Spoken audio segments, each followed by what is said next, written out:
funky little local style outrigger there. Never seen that before. So we just came across a massive school of dolphins. There were some birds with it. Griff says these are the good dolphins. So we're hoping maybe they got some tuna with them. We'll see. Griffin's got our first line in the water. First fish on. Sashimi tonight. Just a little rat. I'm so excited. All I want is a little rat. Check it out. Let me see it. Little big eye. Little big eye. Sam, you got sashimi for dinner. I seen some like 10, 15 pounders. Tuna. A FAD, or FAD, stands for Fish Attracting Device. And it's exactly what it sounds like. It's something placed in the ocean to attract fish. They can be free floating or attached to the bottom. They can be absolutely massive or only a few feet around. They can also be publicly known or made by private individuals and closely guarded secrets. These private ones are incredibly expensive to make, and getting the opportunity to dive one is special. So it's important to respect the person that made it and the person that brought you there and help keep it a secret. This one was really, really cool, and I wish I could show you what it looked like, but like I said, I can't. Being alone in the water to hunt a FAD like this gives you a lot of flexibility and the ability to be really, really patient. Those fish are there until you scare them away, so there's no rush to get in and shoot at something real quick.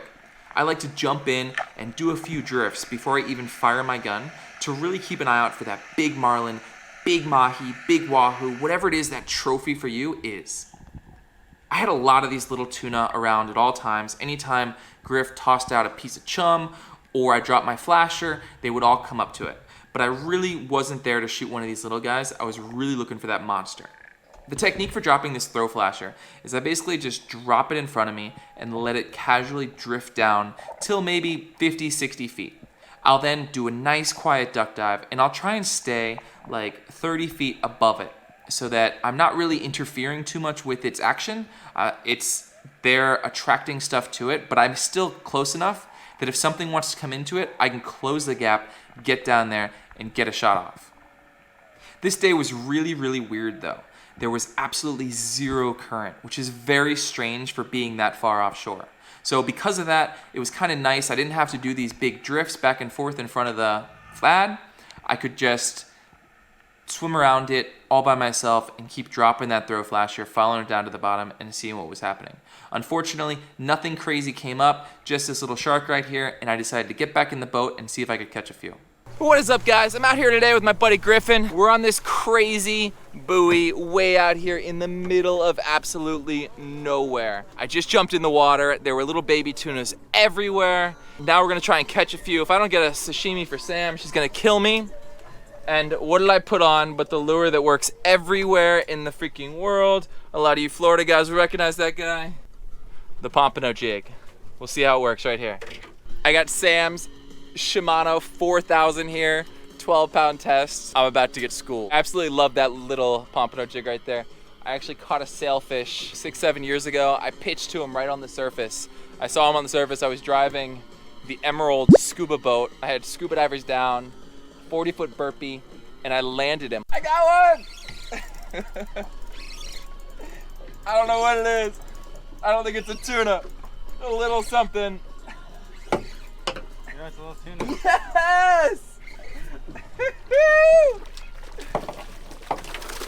Oh, you just woke up.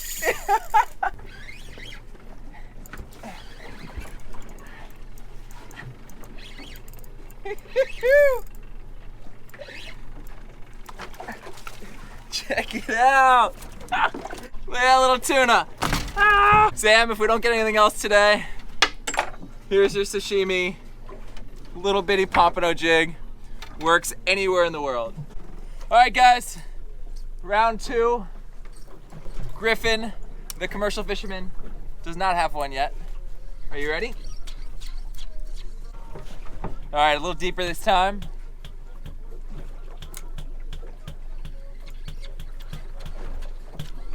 There we go. Yeah, try a little deeper. I catch these little guys all day. A little tuna on the jig. Pompano jig. Best thing ever. Just got another little one. Got him on a bridle there.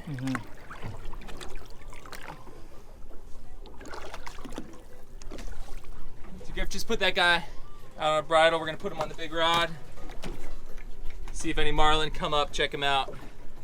Meanwhile, I'm gonna keep catching little ones on my pompano jig. Every time this little jig gets down, gets one. My Florida bass rod. Woo! Little Wahoo. Cool little fish there, pompano jig. Pretty amazing. Oh my gosh! Check this thing out. We found it. Giant log, middle of nowhere out here. What? How far are we offshore? 10 miles. 10 miles offshore, Hawaii, end of the world. What do you guys think? Loaded up or nothing on it? Cannot believe it, guys, but absolutely no life on that thing. We're gonna keep moving off to the next buoy. So Kona's got these really cool system of fads out here. The government, I guess, puts buoys out here. They just set them so that they attract the whole ecosystem of bait fish, and then all the fishermen can come out here, everybody can use them, everybody can hunt them. So I'm gonna jump in on this one, and we'll see what we got there. So this next fad is one of the public ones off Big Island. So I can show you guys what it looks like. Basically, it's just a giant buoy attached to the bottom. That's all it takes to attract a ton of life out here where there's really nothing else. All the tiny bait fish use it for cover, and then the big predatory fish just hang out waiting for their opportunity to eat them. Current was moving a lot more here, so we had to do multiple drifts starting up current. I dropped my throw flasher a bunch, followed it down as deep as I could, but didn't see the same level of life that was on the private fad.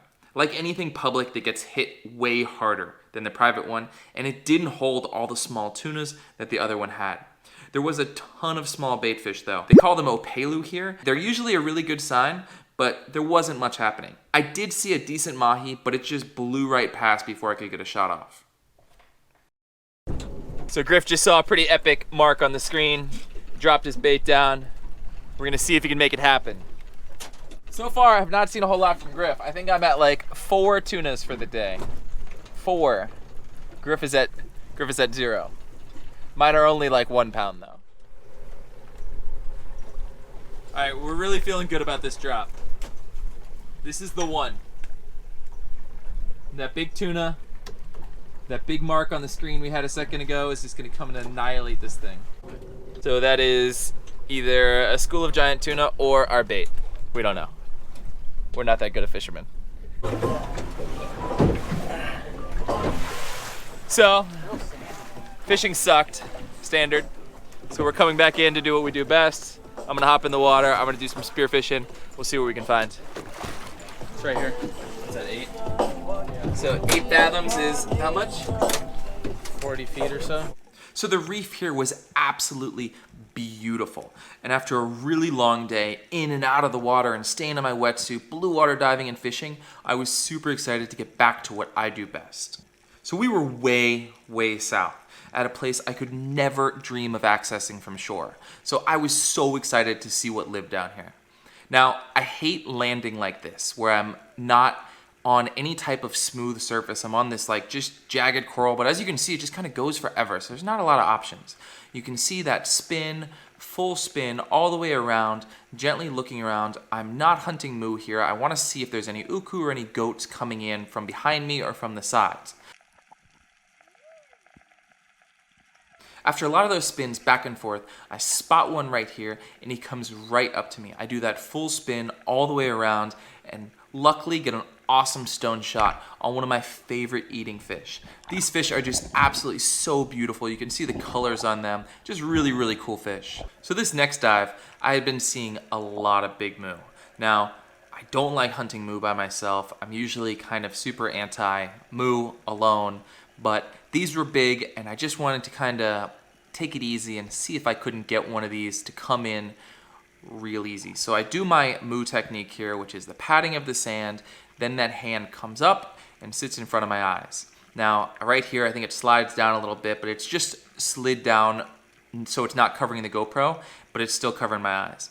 So I'll sit there, I'll pick out some sand particles on the bottom, I'll look at the tiny little shrimp and little minnows just really right in my face and kind of like try to zone completely out and not think of anything and try and do almost like a static on the bottom. Now, when I come up, I'll come up so slowly. And that's key, because you really only get like that one kind of chance where they're right in front of you. And then once you're kind of up and they see you, then I kind of quit. And I'm like, okay, well, this is not a moo dive. Now I'll see what else. So once I'm up, I see them. I know he's not within range. He's not going to come any closer. Then I'll kind of look around and see what else comes in. Because I notice a lot of fish come in that aren't necessarily the moo when I'm doing this moo technique. Now you can see that uku up there.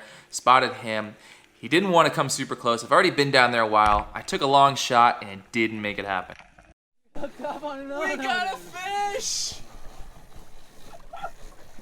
What was that? I don't know. Why did it splash like that? I have no idea. You want to clear this line? Yeah.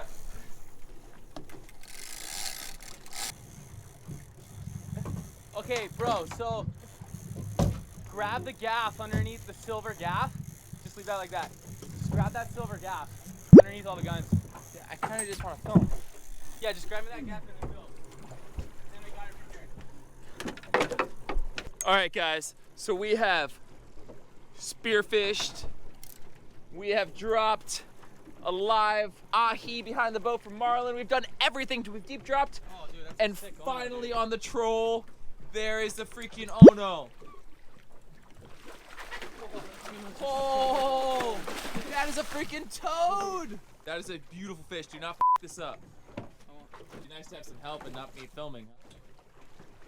But that is a good fish. Dude, bro, that's a We've been talking for the last fish, for the last 3 hours about how much fishing sucks. And then one fish does this.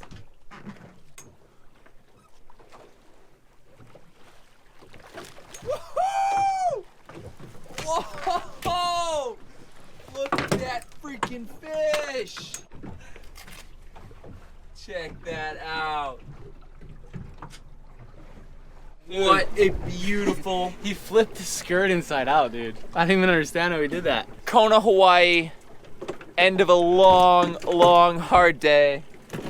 Unbelievable fish, guys. That's what it's all about. We sat here, we whined, we complained, we were like, fishing blows. And then here it is. One bite, one fish, changes everything. Epic trip, guys. Thank you so much for watching. If you guys like this video at all, make sure you hit that like button, subscribe if you aren't already, and go let us know what you think in the comments. Thank you so much. See you next time.